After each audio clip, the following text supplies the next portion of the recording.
বিশ্বের সবচেয়ে বড় এবং বিরলতম মঙ্গল গ্রহ থেকে আগত একটি উল্কাপিণ্ড NWA 16788 নিউ ইয়র্কের বিখ্যাত সোথেবিস নিলাম হাউসে 4.3 মিলিয়ন ডলার, যা বাংলাদেশি মুদ্রায় প্রায় 48 কোটি টাকায় বিক্রি হয়েছে। অতিরিক্ত কর ও ফি যোগ করে এই পাথরটির মোট মূল্য দাঁড়ায় প্রায় 5.3 মিলিয়ন ডলার। 24.5 কেজি ওজনের এই উল্কাপিণ্ডটির দৈর্ঘ্য প্রায় 38 সেন্টিমিটার। 2023 সালের নভেম্বরে এটি নাইজেরিয়ার একটি প্রত্যন্ত অঞ্চলে আবিষ্কৃত হয়। গবেষকদের মতে এটি এখন পর্যন্ত পৃথিবীতে পাওয়া মঙ্গল গ্রহ থেকে আগত খণ্ডগুলোর মধ্যে সবচেয়ে বড়।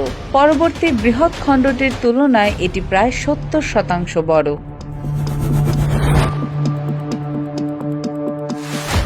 সোথেবিসের বিজ্ঞান ও প্রাকৃতিক ইতিহাস বিভাগের ভাইস চেয়ারম্যান কাসান্দ্রা হ্যাটন বলেন, এটি পৃথিবীতে পাওয়া সবচেয়ে বড় মঙ্গল গ্রহের খণ্ড। পৃথিবীতে এসে পড়ার সম্ভাবনা ছিল অত্যন্ত ক্ষীণ, কারণ পৃথিবীর প্রায় 70% অঞ্চলই পানি দিয়ে আচ্ছাদিত। এ কারণে খণ্ডটি ভূমিতে এসে পড়া আমাদের জন্য এক বিরল সৌভাগ্য। এই নিলামে আরও 100টির বেশি প্রাকৃতিক ও বৈজ্ঞানিক সংগ্রহযোগ্য বস্তু বিক্রি হয়। এর মধ্যে জুরাসিক যুগের সেরাটোসরাস ডাইনোসরের একটি পূর্ণাঙ্গ কঙ্কাল 26 মিলিয়ন ডলারে বিক্রি হয় এবং প্যাচিসেফালোসরাস প্রজাতির ডাইনোসরের মাথার খুলির দাম ওঠে 1.4 মিলিয়ন ডলার।